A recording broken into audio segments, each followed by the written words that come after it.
मैत्री, प्रेम आणि सोशल मीडियावरील ओळख एकेकाळी अशा गोष्टी केवळ चित्रपटात पाहायला मिळायच्या.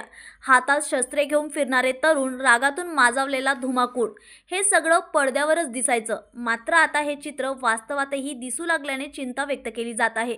अशातच नागपूरच्या महाल परिसरातील गाडीखाना आणि जोहरीपुरा भागात उशिरा रात्री काही तरुणांनी दहशत माजवत अनेक वाहनांची तोडफोड केली.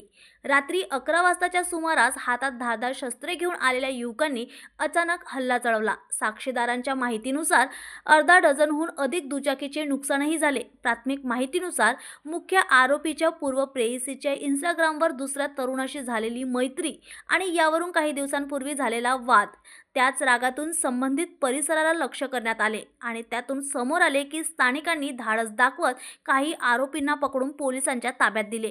या घटनेत सुमारे 12 युवकांचा सहभाग असून त्यातील काही जण अल्पवयीन असल्याची माहिती आहे. गणेशपेठ पोलिसांकडून पुढील तपास सुरू असून परिसरातील सीसीटीव्ही फुटेज तपासले जात आहे.